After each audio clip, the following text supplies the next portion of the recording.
Hi, this is Shelley Swain, the Superintendent of Schools at USD 407 here at Russell County. I wanted to give all of our patrons the opportunity to see and find some more information and details about the bond election that is coming up here on November 5th, 2019. The bond itself is for USD 407. It would collect $9,900,000 through property tax assessments for 11 years. That property tax mill assessment for personal property throughout our community would be increased then by 13.961 mills. We typically just simply refer to that as 14 mills over the next 11 years. That means that the tax increase of that additional 14 mills would end in 2031.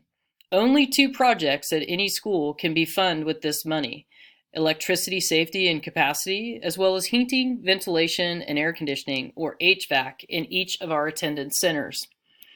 The project impact for electricity is such that we would be looking to add capacity to be able to power our buildings in an appropriate fashion as well as a safe fashion.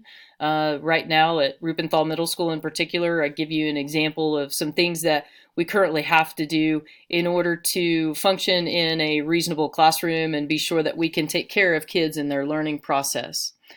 The other thing that it would do would be truly add capacity. Right now, there are outlets in each of our classrooms, 2.75 outlet average in our elementary classrooms and a 3.5 outlet average per high school classroom or middle school classroom in the secondary schools. One of the examples that we'll often use is to say, think about the functionality of the outlets in your kitchen. Kitchen is a very functional space that many of us use on a regular basis, and we often find ourselves looking for outlets to plug in, or we forget about the outlets that happen to be hidden by the garbage disposal or dishwasher. Those functionalities are the same kind of functionalities we have in our classrooms, just to be able to access and implement some of the things that we do on a daily basis. How would the bond provide for USD 407 to do better?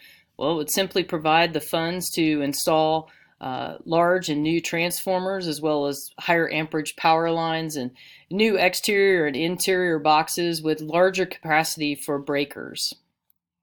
The second project is for HVAC. A couple of the things that we'd be doing in that project impact would be to replace and refurbish the heating systems in all of our attendance centers, as well as replace and or refurbish the monitoring system so that we can very energy efficiently and use best practices to control those spaces for all of our buildings to maintain and create the best opportunities to do so on a longevity basis.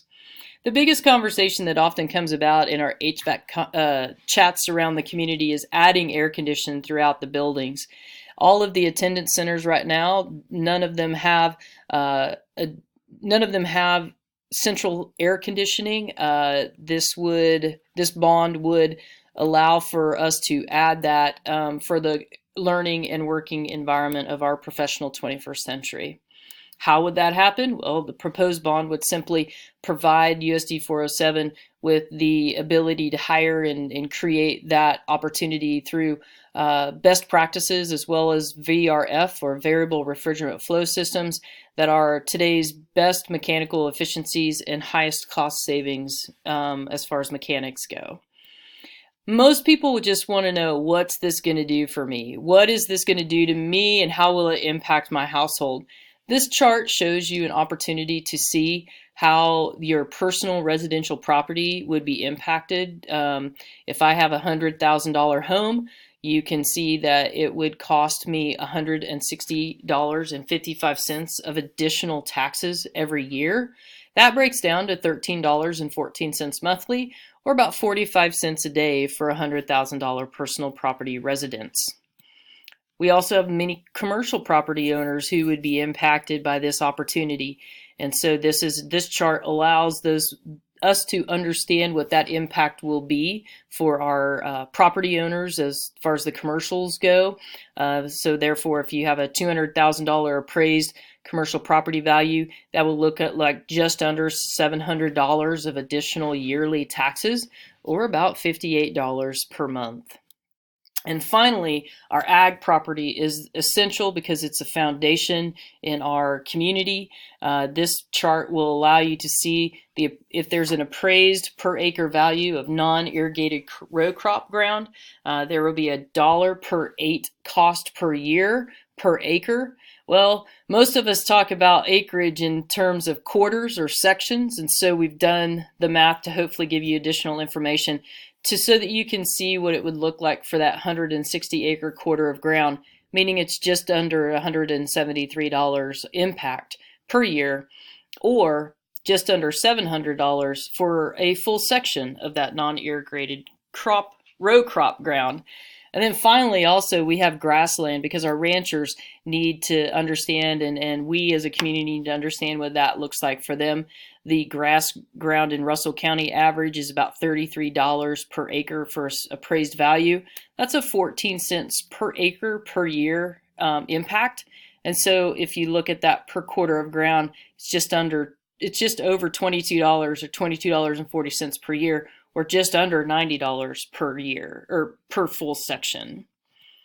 Finally, the bond election information. The bond ballots are due at close of polls on 7 p.m. on November 5th, Tuesday. That's the national election day. Polls are open in Kansas from 7 a.m. to 7 p.m. on that election day. Advanced voting is already happening, so October 16th through November 4th at the Russell County Clerk's Office here at 401 North Main in Russell. You're welcome to vote early. If you want to find out more information about any of the elections, please look for the opportunity to do that at the kansas.gov/elections website. One more opportunity we want to make sure we host for everyone to see is a live event. Please join us in person or on Facebook Live on Tuesday, October 22nd at 7 p.m. at the Russell County USD 407 boardroom at 802 North Main in Russell.